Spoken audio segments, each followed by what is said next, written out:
NTV time, जनता की बात जनता के साथ।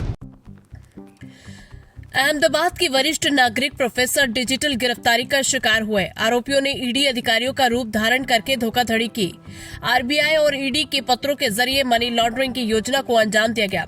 पूरी रकम आरोपी के 4 खातों में ट्रांसफर कर दी गई है। 4 मुख्य खाताधारकों जनक, अनिकेत, हितेंद्र और नैन को प्रति हस्तांतरण 25,000 रुपए दिए गए। आरोपी के संपर्क में राजस्थान के लोग थे और जांच जारी है। शिकायतकर्ता को कंबोडिया से फोन आ रहे थे, जिसमें बिहार, असम और दिल्ली सहित विभिन्न राज्यों के खातों में पैसा भेजा गया था। आरोपियों का संबंध एक चीनी गिरोह से था।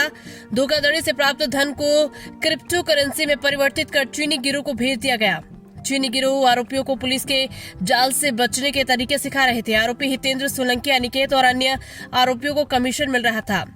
सिमबॉक्स, व्हाट्सएप और वीपीएन नंबरों से कॉल करना। आरोपी हितेंद्र सोलंकी से पूछताछ के दौरान पता चला कि उसने सट्टेबाजी में 6 लाख रुपए गंवा दिए थे। पुलिस ने अब तक कुल 12 आरोपियों को गिरफ्तार किया है। डिजिटल गिरफ्तारी घोटाले की जड़ तक पहुंचने के लिए पुलिस ने कार्रवाई शुरू कर दी है। अहमदाबाद से चिराग सोनी की रिपोर्ट। डिजिटल अरेस्टમાં ગેંગ પકડી છે 13 આરોપીઓની ધરપકડ। શું છે સમગ્ર હકીકત, કેટલા રૂપિયા પડાવ્યા હતા અને કઈ રીતે આખું નેટવર્ક ચલાવ્યું? અમદાવાદ ખાતે એક સિનિયર સિટીઝન છે, 83 વર્ષના રિટાયર્ડ પ્રોફેસર છે, એમની સાથે એક ડિજિટલ અરેસ્ટનો બનાવ બનેલો હતો, જેમાં એમને પ્રથમ એક નોર્મલ કોલ આવેલો હતો અને કોઈએ પોતાની ટ્રાઇના અધિકારી તરીકે ઓળખ આપી હતી અને જણાવ્યું હતું કે આપના મોબાઈલ નંબરથી કોઈ સેલિબ્રિટીને પોર્નોગ્રાફિક વિડીયો સેન્ડ કરવામાં આવેલા છે, જેની એફઆઈઆર મુંબઈ ક્રાઇમ બ્રાન્ચ ખાતે થયેલી છે।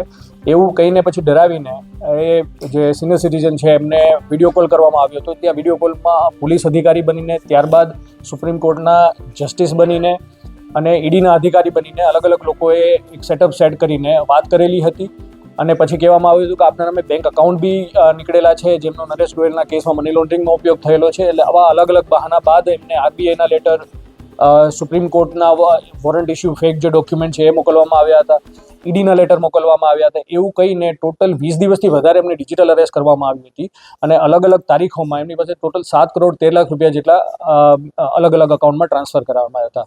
આમાં જે વોટ્સએપ નંબરથી જે કોલ કરવામાં આવ્યો હતો એ વોટ્સએપ નંબરની જે અમારી ટીમે ઇન્વેસ્ટિગેટ કરી એ બધા કંબોડિયાથી યુઝ થયેલા છે। એટલે જે સેટઅપ આખું જે ડિજિટલ અરેસ્ટનું ચાલતું હતું એ કંબોડિયાથી ચાલતું હતું। તો આ બાબતની જ્યારે સિનિયર સિટીઝનને જાણ થઈ ત્યારે અહીંયા તાત્કાલિક એફઆઈઆર દાખલ કરી અને અમારે પીઆઈ NS ખોખર અને એમની ટીમે 3 દિવસમાં આ બધા આરોપીઓની 12 આરોપીઓની ધરપકડ કરેલી છે। સાહેબ, આરોપીઓ કોણ છે, ક્યાંના રહેવાસી છે, રોજ શું છે?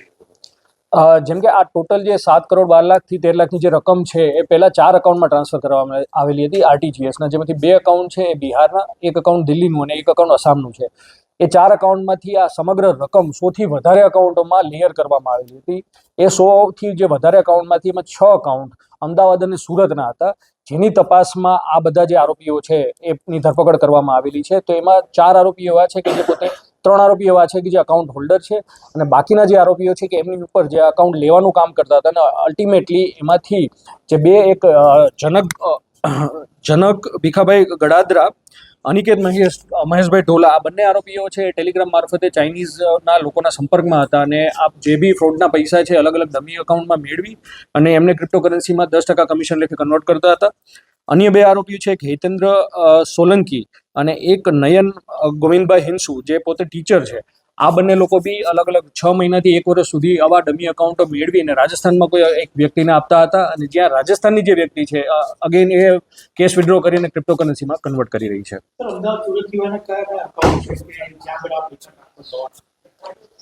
જે મેં પહેલાં કહ્યું કે પૈસા ઓલરેડી ટ્રાન્સફર થઈ ગયેલા છે।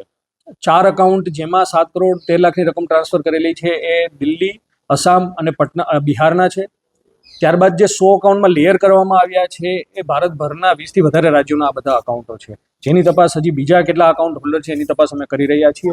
જે પકડાયેલો આરોપી છે બધી એક આરોપી પાસેથી 1,70,000ની રકમ અમને રિકવર કરેલી છે, જે કેશ વિડ્રો કરતા હતા અને એના ક્રિપ્ટોકરન્સી વોલેટને એમની અમે ઇન્વેસ્ટિગેશન હાલ કરી રહ્યા છીએ।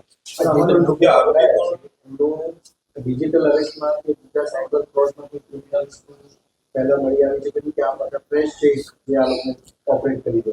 આમાં એક આરોપી છે કે અનિલ મોરડિયા, એમની ક્રિમિનલ હિસ્ટ્રી છે, બટ જે કેસીસ છે સાયબર ક્રાઇમને રિલેટેડ નથી।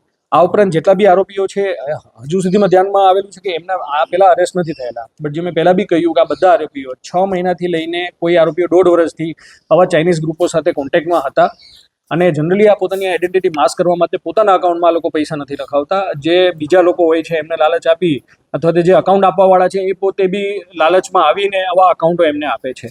એમને એ બી ખ્યાલ હતો કે જે રિસેન્ટમાં ગુજરાત પોલીસ દ્વારા એક ઓપરેશન મ્યુલ હન્ટ કરવામાં આવેલું હતું, એમનાથી બી આ લોકો પરિચિત હતા અને વોટ્સએપ ગ્રુપમાં અમે એવા વિડીયો મળેલા છે કે એમના વિડીયો એમના જે બોસેસ છે એમને શેર કરતા હતા કે આવી રીતના એ ડ્રાઈવ ચાલી રહી છે તો આનાથી કઈ રીતના બચવું.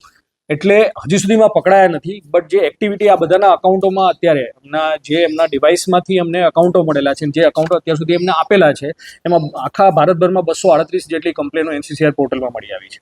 સાહેબ, આ તમામ આરોપીઓનું માત્ર એકાઉન્ટ લઈ અને પ્રોવાઈડ કરવા પૂરતું હતું? કમિશન પર જે મેં પહેલા કહ્યું, ખાલી અકાઉન્ટ લઈને પ્રોવાઈડ કરવા પૂરતો નથી. They have active role. એ અકાઉન્ટમાંથી પૈસા આવે છે, 2 સબ ગેંગ જે છે એ પૈસા વિડ્રો કરીને અને ક્રિપ્ટોકરન્સીમાં કન્વર્ટ કરે છે.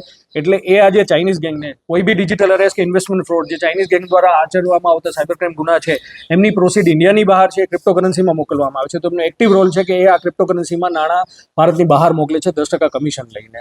અને એક જે ગેંગમાં જે સભ્ય હિતેન્દ્ર સોલંકી છે એ પોતે આ બધી કીટો રાજસ્થાનમાં મોકલતા હતા એક અન્ય આરોપીને, ત્યાંથી એ પૈસા વિડ્રો થાય છે અને પછી આગળ આ ક્રિપ્ટોકરન્સીમાં કન્વર્ટ થઈને ભારતની બહાર મોકલવામાં આવે છે. સાહેબ, આ જીતેન્દ્ર અને નયન જે એ બહાર રાજસ્થાનમાં એકાઉન્ટ આપતા હતા, એને કેટલા 10% કમિશન મળતું હતું, વધારે મળતું હતું? એ રાજસ્થાન વાળા આરોપીની કોઈ ઓળખ એની અમે હજી એ બાબતમાં અમે આગળ ઇન્વેસ્ટિગેશન કરી રહ્યા છીએ અને આગામી સમયમાં એમની બી ધરપકડ કરવામાં આવશે. અને જે એમને જે હિતેન્દ્ર સોલંકીને છે એને પર અકાઉન્ટ 25,000 રૂપિયા આપવામાં આવતા કીટના. કેવા પ્રકારના જે કોલ છે, કોઈ વેબસાઇટથી કે કોઈ એપ્લિકેશન છે